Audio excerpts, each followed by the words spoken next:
Pegasus Podcast, presented by Night Sports Now. UCF news, views, and a few hot takes. Now, here are your hosts, Bailey Go Knights Adams and Christian Charge On Simmons. Welcome into episode 307. Be sure you're following us on Twitter at BaileyJAdams22, at by CA Simmons, at Night Sports Now, and at Pegasus Podcast. You can also email us at PegasusPodcast by ksn@gmail.com. Hello to the offseason. UCF did not beat BYU to clinch bowl eligibility. They lost 41-21, and they finished the season 5-7. They led 14-0 at one point. And then if you're listening to the ESPN2 color commentator, they lost that lead because they didn't know what it's like to play with a lead, even though they've done that a lot this year. And BYU just the better team. I try to not go after announcers super publicly because A, I understand it's a hard job and I've known some people who do that job. And B, I feel like it can come across as petty, particularly after your team lost, because it looks like you're just like hurt. This was the worst crew in a minute for a UCF game. It really is. My thing with, you know, the commentators, announcers, whatever you want to call them, is you don't have to know what's going on.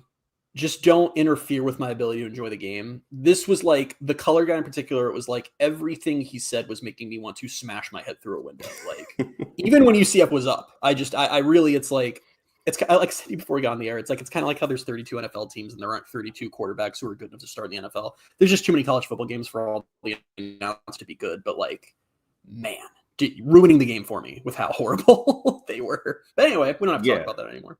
Yeah, I mean, and the game didn't really need any more ruining than what we saw for the last three quarters. I mean, the 14-0 lead was fun. UCF came out and I don't know. It was weird. Like you and I were like, what's going on here? Like they went down 75 yards, scored a touchdown on the opening drive. Then they got a punt. They forced a punt, and then they went right down and scored again. And it was 14-0, and the offense looked competent. And then things spiraled out of control. But I don't know. It wasn't honestly, I was gonna say it wasn't anything other than what I was expecting. I honestly wasn't expecting them to look as competent as they did for certain stretches of the game. Yeah, the alternative way to say they held a 14-0 lead is that they were outscored 41-7 over the rest of the game. So yeah, it was a little rough, but I don't know. I mean, it was, I don't think, and you tell me if you felt differently and maybe I'm just coping, but I don't think at any point during this game was I like, oh, now they're going to win. Like it was kind of like a fluky 14-0 start. Taven made a couple really spectacular plays, which, as I'm sure you know, if you're listening, is not necessarily something we've seen from Taven this year. It wasn't necessarily like the offense was just humming without issue. There were like 3-4 really unusual plays for them where things broke down and Taven was able to make something happen. On the second drive, Antoine Jackson set them up like in BYU territory to start the drives. They had a short field to work with. Like this never to me signaled, oh, this is going to be a crazy day. The only time, funnily enough, I really thought that was when BYU fumbled at the goal line. And then the refs who acted the entire time as if it was a fumble then said, no, the ruling on the field was forward progress at stop, which was the wrong call, but that was the only time I thought it. So yeah, it is what it is. They went out there and they lost their final game to a really good BYU team, as we were anticipating happening here today.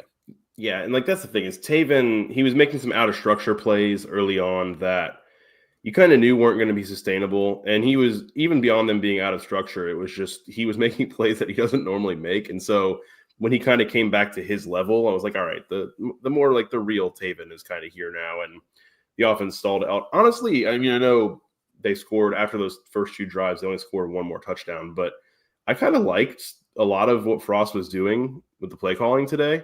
And it made me excited to think like, all right, if they get a more talented offense together, like I think he still has it. And there were some concepts they were running that I was a pretty big fan. Like there was the one late in the game was already over, but it was like a 4th and 3 or 4th and 4 where they had, I don't remember who it was. Somebody ran in motion and then it was a die who I really like. A die. Like he is a walk-on who's playing because of injuries to other players, but he has been pretty good these last few weeks and especially today.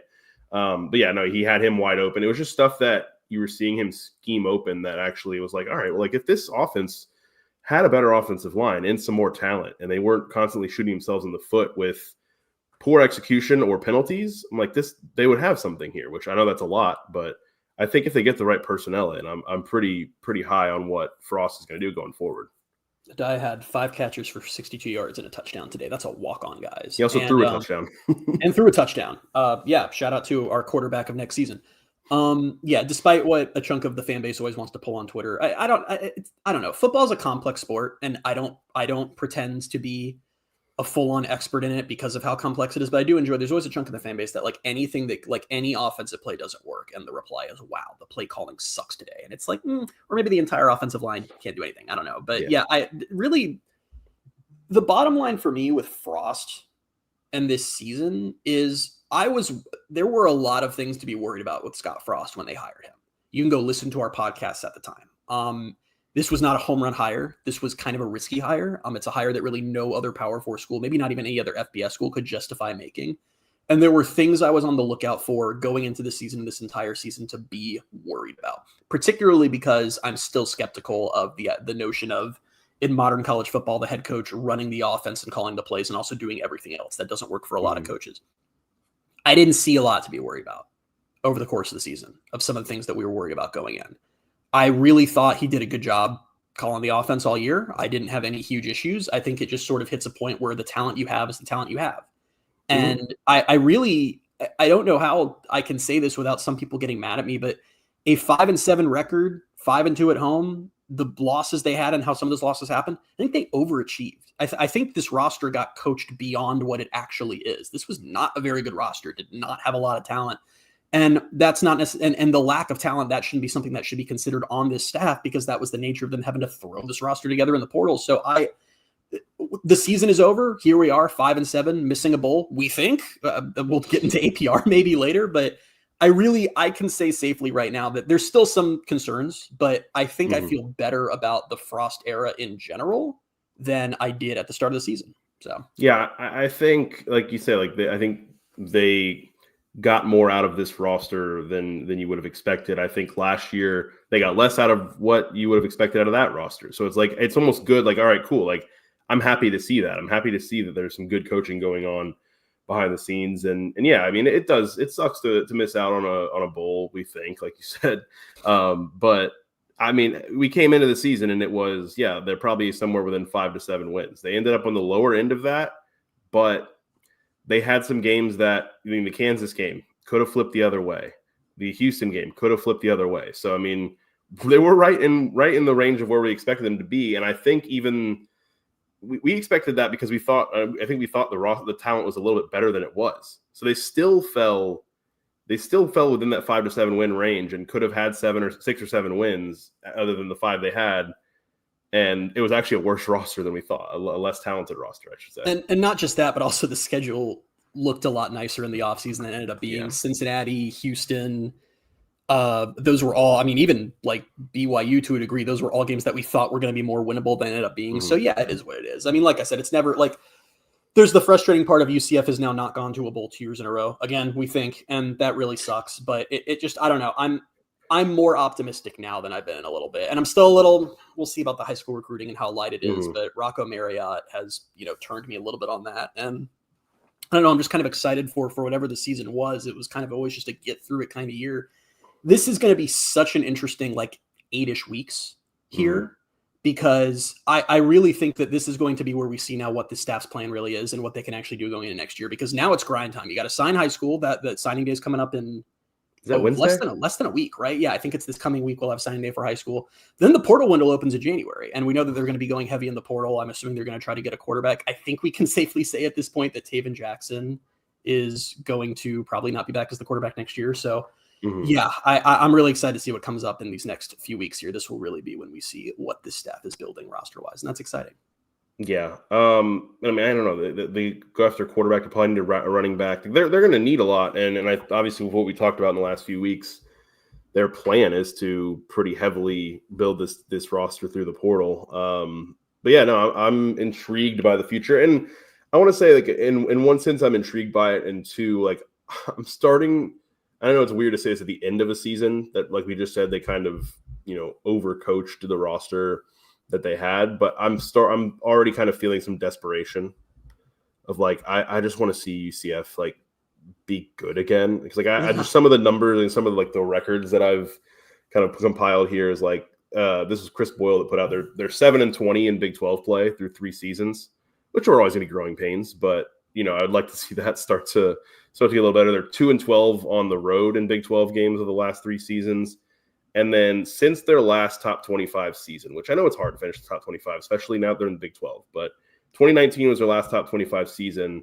So from 2020 on, they're 39-35 overall, which isn't great, especially when you consider that they bank like 2 or 3 free wins every year from non-conference. So yeah, I mean, I'm just desperate to see UCF kind of just in the conversation a little bit more rather than coming into today's game. They're like, oh, this UCF team, they're playing to go to a bowl, and fully knowing they're not going to win the game. I don't know. Yeah, I don't know.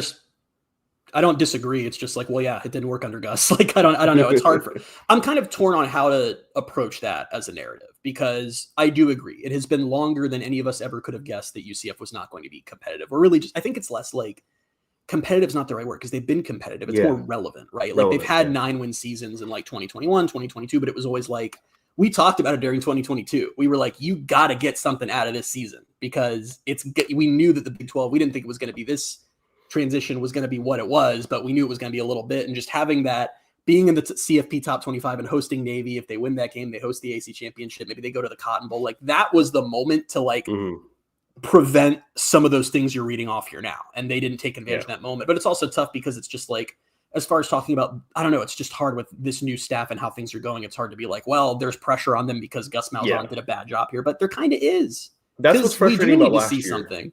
Last year too, though, is like they go to a bowl in their first year in the Big 12, and you're kind of like, all right. And you don't like, if you had told me at the time that they won 6 games, they went to a bowl their first year.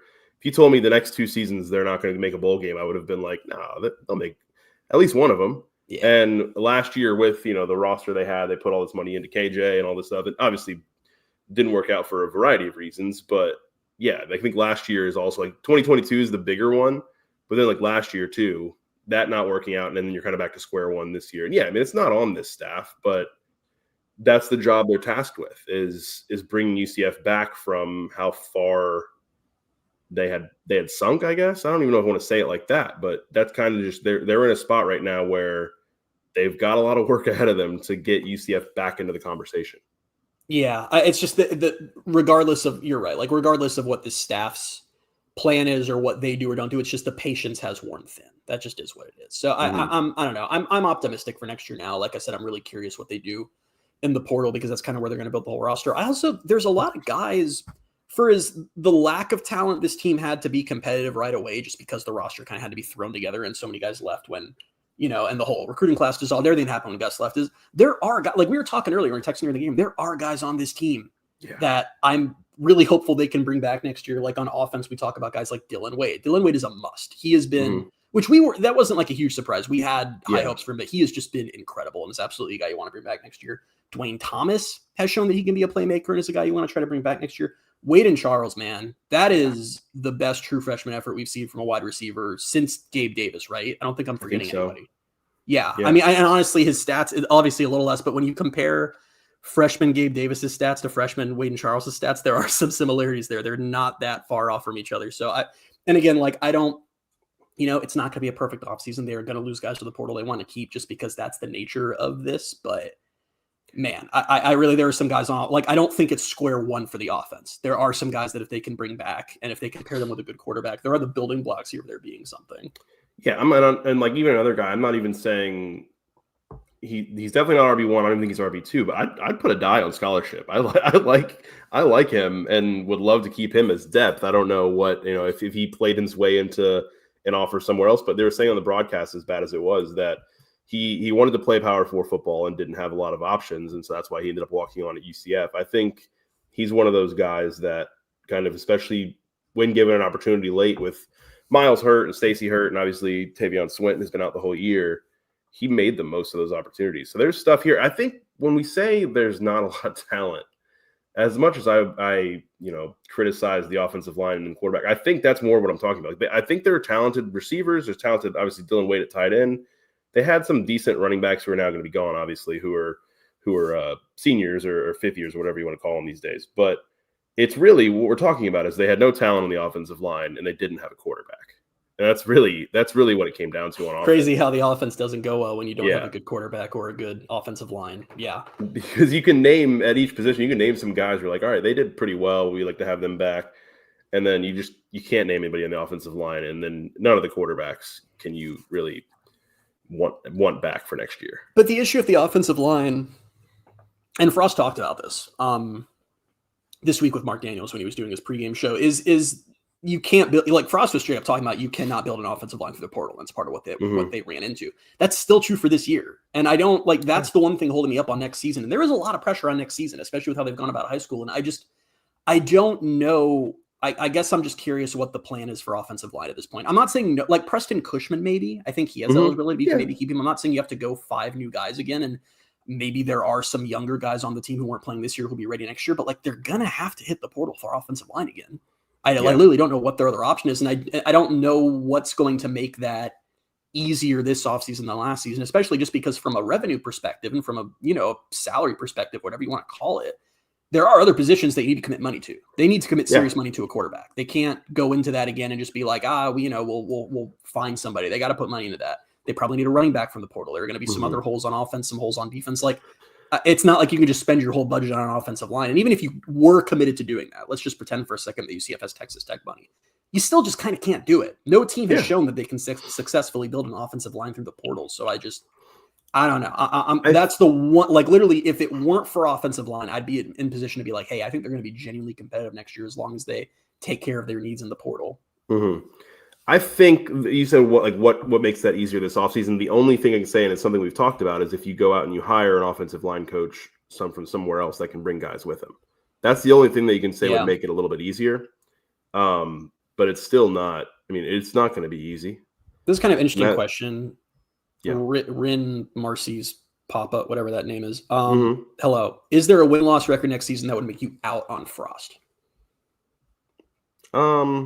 Yeah, 9-3 or worse. It's time to win the Big 12. Go to the playoff. I don't know. Out is a strong word after 2 years, but I also feel like those timelines are accelerating. Like 10 years ago, it used to be like you'd have to get 4 years in to really know what you have. Now, with the portal, it's like you have 2 years to. I don't know that I'd say send him on his way, but I would be pretty, I'd be pretty disappointed and trending toward out if they're worse than they were this year. Well, yeah, for sure. I think the first record that came to mind was 3-9. I think that would obviously be a disaster. So I don't think that's going to happen. And I mean, 4-8, I don't think either. But like if they went 5-7 again, I don't even think I would say I'm all the way out on him.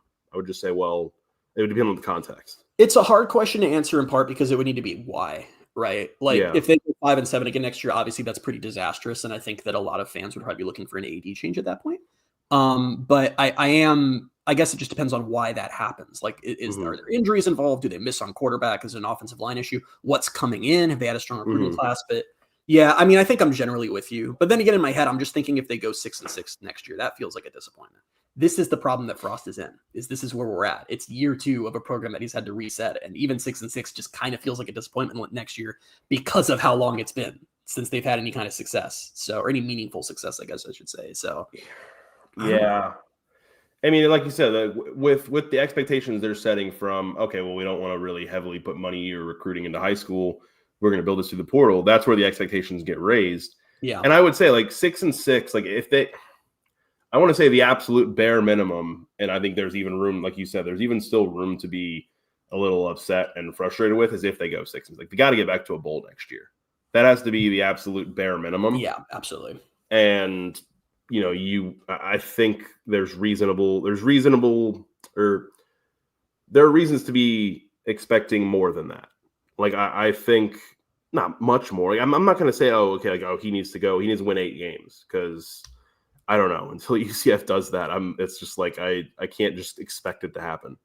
But yeah, they've got to their bare minimum make it back to a bowl next year, and then kind of just see it. Part of it is like the way the schedule falls, who they can add. There's too much to take into account. This is such a stupid conversation to have right now because I like MD Knight says as we sit now 6-6 in 2026 is not a disappointment. My issue with where we're at is as we sit now we don't know what the roster is next year. Like it's just kind of hard to talk about like I don't know. I guess does it make sense to set expectations before they've assembled the roster? In a way, I feel like it does because you have to, like, if you're going to use the portal this way, then there do have to be expectations of what you're trying to build for next year, if that makes sense. But yeah, I don't know. It's tough. But so you could do that to how you're going to plan and build through the portal, but you don't know that it's going to work out that way. You don't know who's going to be available, who's going to decide, yeah, I'll come to UCF over this school or that school. So I don't think real concrete expectations can be set until they see what they can get in the portal. So I guess it would be a more mature conversation to say, what should they be gunning? What record of roster should they be gunning to assemble in the portal? And if I were a coach in this moment, this is why I lean on the mic and go undefeated. We're always looking to win a championship, and that's our goal. But realistically, in year 2, I don't know. Yeah, because I don't know. It depends on the money they're trying to throw at it. I mean, you're not going to throw Texas Tech money at it, but if you're going to be, if you say you have all this money that you're going to attack the portal with, and you're a top, I don't know, the thing with the cap not being real, all that stuff. I don't know what they'd be at, but like if they're a top 3 or 4 spender in the conference, expectations are going to have to be higher. Well, they're spoiler, they're not going to be. Well, what is the right range within the conference that they're going to be? If they're saying they're fully funding rev share and they're building this roster through the portal completely. Well, you're conflating things here. They've said they're building the roster through the portal. They have not said that they're. Brian's asking if there's water in my water cup this time. I can confirm there's still a little bit. We're getting to the bottom. The comment we're talking about that Mahajer made, he said they're going to build the roster through the portal. And he said that the point of that was that for the money you'd spend on a high school recruit, that you can go get someone from the G5 or wherever that has experience and gets you the same level of talent. First off, they've not even said they're fully funding rev share next year. Keep in mind that the cap rises each year and they're going to need more money funded next year than they did this past year. Also, keep in mind, it was a significant struggle for UCF to fund rev share this year. That was something that came down to the wire. That was not something that was just super easy. We'll throw the money together for them. On top of that, keep in mind, and this is scary, Bailey, and this is a separate conversation at some point for the offseason. Ross Dellinger reported this week that USF is set for this coming year to become the first non-power team to fully fund rev share. So we're living in a world where inexplicably it seems like UCF and USF may have similar money to spend on their rosters, which I'm still a little skeptical of that, and we'll see. But assuming they fully fund the new rev share number, which I think they will, it's just you talk about them being a 3-4 whatever top spender in the conference. I don't think they're going to be that. We obviously don't know the numbers, but Texas Tech will be number 1. We all know that because they spend way over the cap. Nothing UCF has said has implied that they're doing what these other teams are doing and exceeding the cap or finding ways around the cap. In fact, a lot of their public comments have implied they're not doing that. So I don't know. I just have a hard time buying that they're going to be outspending a lot of these more legacy Big 12 programs. BYU has an insane amount of money. Texas Tech has a lot of money. TCU has a lot of money. I'm not seeing, I think that would be I just don't see that. It also just depends on not even what they're spending, but where they're spending it. I don't know. It depends on the caliber of players they're getting because I don't know. They did not have an offensive line this year. They did not have a quarterback. And then I don't know who they're going to – I don't know. They're probably going to lose some people in the portal. I don't know who, but it's what is being offset. If you're losing some of the talent on defense, you got to replace it. I don't know. It's a tough spot to be in because I think they have a lot of guys worth retaining and bringing back, but you also have to add it, and guys are going to get offers, and I don't know. That's the confusing part of all this. I have to say really quickly, Eric Edwards 3055 says, looking at next year's schedule, we should be able to win 7 at least, even if our team was similar this year. Eric, you're looking at logos. We don't know who's going to be on any of these teams. It's just impossible to predict right now. Arizona State doesn't even know if their star quarterback's staying. You're also not looking at the order of until the schedule comes out. You can look at the opponents, but you know the way the schedule is ordered sometimes can have its advantages and disadvantages. Yeah, I think the biggest pitch, just going back because I don't want to get off topic, the biggest pitch to Scott Frost being your coach when we talk about, because the game cannot be UCF needs to outspend all the other Big 12 teams because truth be told, it's not a conference that's set up that way anyway. All these teams are pretty similar money-wise, revenue-wise from what we understand. And I think UCF is pretty clearly on the lower end of that because they've always had less money than these teams and they're pretty new to being a Big 12 team. They're just now getting a full share of media rights and all that. It's not, they don't have that kind of money. The big pitch with Scott Frost is what he did the first time he was here was in 2 classes assembled the most talented roster you have ever seen at UCF. and did it largely with guys. Like, it wasn't like UCF just went out and was grabbing all these guys that had all these offers. Like, Frost's staff through 2 classes just found guys over and over and over again, guys who were under-recruited and undervalued. They were mining for guys. And honestly, I think they did that a bit in the portal this year. Dwayne Thomas was at Charlotte last year. We've talked about how Trinidad Chambliss, superstar at Ole Miss, is someone that UCF was one of the first teams onto. He just wasn't ready to go in the portal yet. Then when, more teams got onto him like months later, so that's your pitch with Frost as your head coaches. You can't outspend these teams. You can't say we're going to go head to head for the guys Texas Tech wants. And we're going to tell them, well, it's sunny here.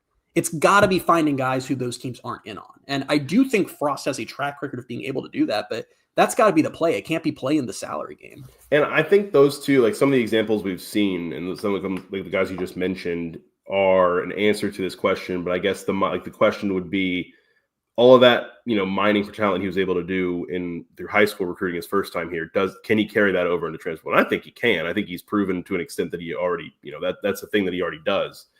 But like the scale of it, I'm curious to see how that goes, because I don't know. He obviously has an eye for talent, but we've read this on the podcast before, but like his list of recruits his first time around here was I don't feel like you can replicate that. Some of the best players in school history, he just happened to find and were under-recruited guys, and it just worked out that way. I don't know how you can ever even expect him to get close to that again. MD Knight points out Cole Kozlowski was at freaking Colgate. Yeah. They showed that they can still do this to a degree. But yeah, I mean, it really is. Okay, so some of the players they brought in, I don't know if this is the list. I'm trying to find it in my notes. I don't want to say it in case it's not. Maybe I shouldn't have started talking because I don't think this is the list now that I've seen it. Anyway, whatever. It was a lot of guys. It was a lot of really, really good guys. This is another, I still don't know how to say this guy's name. It says, didn't Frost have more resources in the Americans, so he was never a real minor, although Nebraska fans say they liked him a lot. The difference being that was a totally different era of college football. Like, yeah, UCF had more resources than a lot of the teams in the American, but this was back before recruiting was who was spending the most. And they weren't going up against American teams. They were trying, that was the whole point, was they knew they could win in the American. They had a history of doing that. They were trying to win against better programs. That's what they did. That's how they dominated the American. And honestly, you want to talk about why the Gus era failed? It was the shifting of the ground beneath UCF in college football, because at the time that Gus was hired, NIL had just been legalized, but it was still back when we thought NIL was going to be like players selling t-shirts. There was no sense of it was going to be real salaries or anything like that. Car dealership deals where they just do commercials. Yeah, that's what we thought NIL was going to be at the time. And Gus, it seemed like he made perfect sense for UCF at the time because he was this great recruiter. And the playoff, we didn't know UCF was going to the Big 12 yet, but we knew the playoff was going to expand. There was going to be a G5 spot. And that was back when UCF was relevant and recent and kind of the face of that. And the idea was Gus was going to come in and do what he does well and just recruit the hell out of Florida and recruit the hell out of Georgia. He was going to put a fence around Orlando. It was going to be no more of going to Arkansas and Arizona or wherever. It was going to be keeping guys home.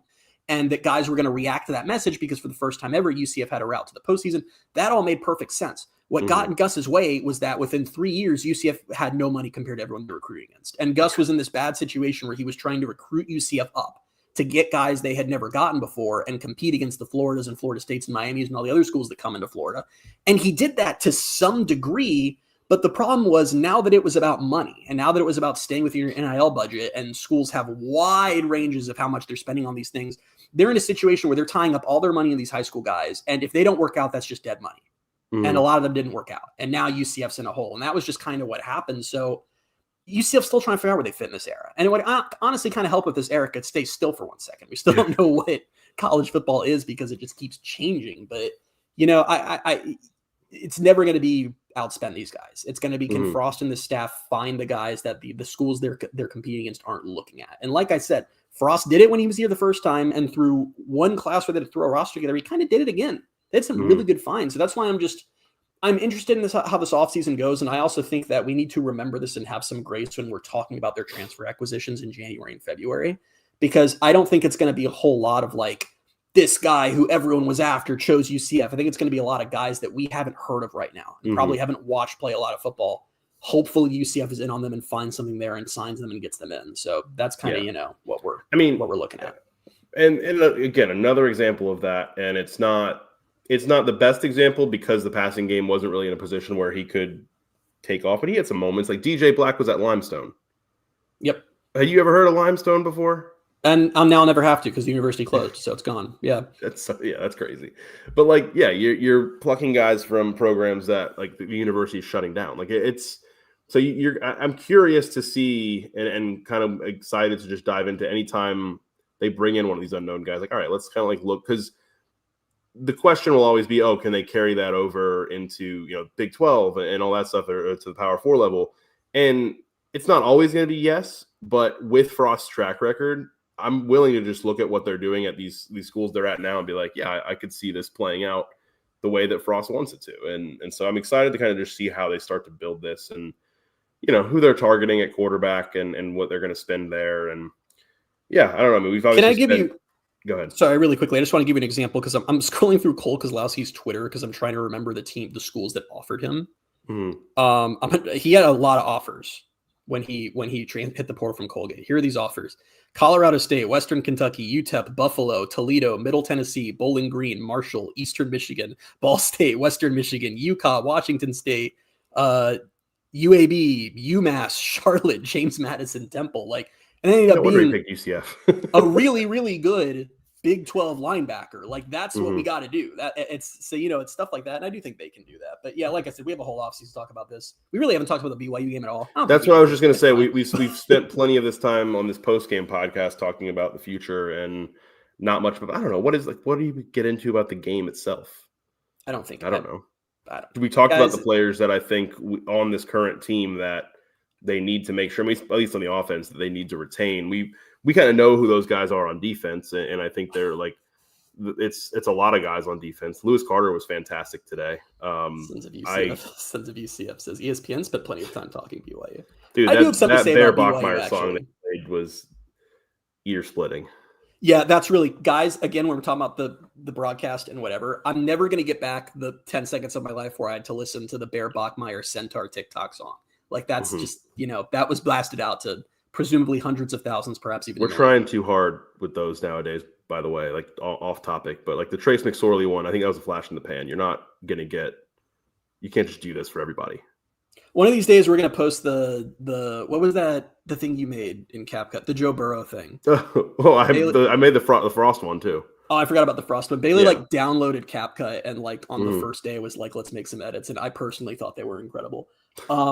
But I do want to say something about BYU really quickly. And if you're one of the people listening who's pissed at BYU because they just beat UCF, you should probably cover your ears. It enrages me and infuriates me and makes me deeply upset and sad that for some reason that team is probably not going to the playoff. I don't understand it. They're 11-1. They've beaten up on most of the teams on their schedule. Their only loss was on the road to the number 5 team in the country. And instead of that being the debate, what ESPN and everyone was talking about is should 9-3 Texas with a horrible loss to Florida get in because they beat Texas A&M at home. That's where I'm getting frustrated. And it's more than just a outrage for BYU, because I do see a little bit of the sort of pluckiness UCF in there of this is obviously a really good team that no one's talking about just because they're not one of the biggest brands. On top of that, that means bad things for the Big 12, that they're having a really good season. They produce some really good teams. This is not even remotely a weak conference this year. Everyone's pretty much in agreement they're a better conference than the ACC top to bottom this year. They probably were last year too. And their teams just can't break through unless they're Texas Tech. It does not make sense that an 11-1 team whose only losses to a top 5 team in a 12-team system needs to beat that same team, Texas Tech, in the Big 12 title game, and they're probably not going to the playoff. I don't get that. I really don't get that. Especially, and ESPN actually surprisingly made a good point about this, is it should help, but it probably won't. But that Arizona win over Arizona State last night, Arizona finished 9-3. They're a ranked team, and then BYU beat that Arizona team. And I don't feel they beat Utah. They're not going to get any credit for beating Big 12 teams, which is just crazy. It's I don't know. So much of this is still broken, and it feels like a losing battle, but whatever. They're just going to keep messing. They're just going to keep expanding teams. What I'm realizing, unfortunately, the loop we're in now is that every year some SEC team will not make the playoff, and then they'll go, well, we need to make the playoff bigger because that SEC team missed the playoff. Then we'll keep doing that forever until all 16 SEC teams make it. It's like an 84 team field, so that'll be cool. But yeah, I don't know. Well, that was abrupt, and I didn't really have another thought to spin off from that. But I can just only stump for BYU for so long. But yeah, I don't know. I feel like we pretty much. I don't think we need to dive super deep into the game. There have been points of the season I enjoyed. I think is the nicest way I can say it. I certainly enjoyed this season more than last season. Oh yeah. And it's been fun, hanging out with you guys. This was our first season doing the live shows for postgame. This has been a lot of fun. I'm sure this is something we'll continue in the years to come. I got sad that this is our last one. We should, like I said, we should just do a live. We'll do a live show in the off season at some point. Yeah. I'm thinking with no notice in a strange time just to confuse you all. But yeah, just for like post game, just to make it simulate the post game feeling, we'll just do one at like 1 a.m. We're gonna start doing. Hey, by the way, I don't know why I just said hey, but by the way, weird. Obviously the podcast isn't going anywhere. We're gonna be doing our, we rarely miss a week if ever in the off season. We keep it rolling. Speaking of keeping it rolling, UCF's men's basketball is 7-1, off to their best start since the last season they made a tournament. They seem really good. I'm ready for all of you to, they're going to lose to Kansas in January. You guys are going to be like, see. If I'm not mistaken, this might be their best start since even I think it's a better start than the tournament season, isn't it? I think it was Eric Lopez that said it was Dawkins' first year. Yeah, either way. Also a good season where they won 24 games. My point's still right, Bailey. What I said. No, I know. But I'm making the point even further that this team has started better than the tournament team started. Bailey, this fan base. The only word they know is tournament. I have to say tournament to get the neurons firing for them. Or else that's what I'm saying. You say this team has a better start than the tournament team. A better start than the tournament team. This team is better than the best team in the history of the program. So hey, maybe we'll have to. Who knows? Maybe we'll have to do a live podcast basketball related at some point if they do something crazy down the line. Yeah, it'd be fun. We did some. We didn't. We did some post game ones, not we've live, done a couple before, but when there have been big regular season games, there's one or two. But yeah, and then there's other times where we record the day of a big game, thinking, they're not going to win, and then they win it, and the podcast comes out the next day and it has no talk about the game. That's been fun. What was always fun about that was there'd always be 2 or 3 people who would get mad at us for that too. Would be you're not going to talk about basketball, and it's you're right. One day after we've invented time travel, we will find a way around this problem. But for now, we can't talk about things that haven't happened when we record. Yeah. Well, we'll be back. Is there anything else we want to get to before I close this out of here and go on our way? No. Oh, the uniforms. They were gold, white again, which was, I felt like that was directly for me because I didn't get to see a lot of the Texas Tech games. So at least I got to actually appreciate these uniforms. All I will say about gold, white, I think it's the best road combo. Some people disagree and think it's gold, white, black. Take either way. I'm personally a gold, white guy.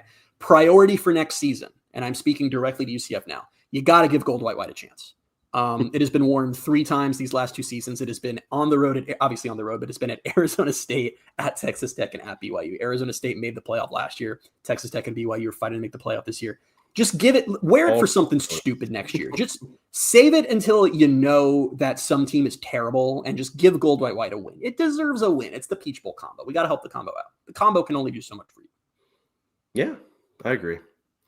All right, let's get out of here. I'm ready to put, especially this game, and just, I don't know, ready to kind of put the season away and not really think about it again. It was, I did enjoy it more than last season. There were moments, but I'm kind of in a weird way all right, we don't have to watch this offense in a bowl game. Do we want to talk about the APR stuff at all? I don't think it's really going to come into play, right? So yeah, it'll probably we've all finished this podcast 4 times now.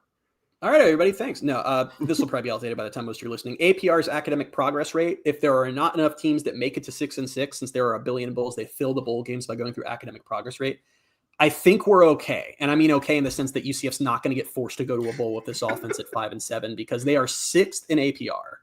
Right now, as of right now, I think there are 6 bowl slots still open, but I'm pretty sure the first slots will go to transitioning FCS to FBS teams that are ineligible. Missouri State is bowl eligible, and I think Delaware might be too. So I think I think Delaware needs a win, but yes. Okay. So I think we're probably okay. We're probably fine. There's a very slim chance that they force this team to go to a bowl, which I said you can't UCF at that point just say no thank you. It's not like they're legally obligated to go to a bowl. Would they say no? I mean, Frost is on the record kind of implied it would be annoying to have to deal with a bowl over recruiting. So maybe. I mean, there's nothing to be gained from sending this team to a bowl. Also, the season's unless effectively Frost gets another over. year, I don't know. That's actually, how does that? We talked about this. We still don't know how that works. If you don't know what we're talking about, Scott Frost had a provision in his contract this year for some reason that if the team makes a bowl this season, his contract is automatically extended by a year. And he gets to extend it to the year 2030, another $5.25 million salary for that year. I don't understand. We don't really know what happens if they go 5-7 and make the bowl. So what if they get offered a bowl and they turn it down, but Frost is technically okay, well, technically we got offered a bowl. actually made a bowl. And it was the Give me school's that extra decision to year. turn it down. Then UCF's in Yeah. legal action against their head coach while also in legal action against Their former defensive coordinator. yeah, whose name is out of my head right now. Ted Roof. Ted Roof. What an era that How was. could you forget? I promise I never My will favorite again. coach. Yeah. All right. Let's get out of here. It's been enough. We'll be back this week with our next episode. Until then, you can find us on Twitter at BaileyJAdams22, at ByCA Simmons, at Night Sports Now, and at Pegasus Podcast. Thank you guys so much for being with us all season long, and we'll talk to you soon. Bye, everybody.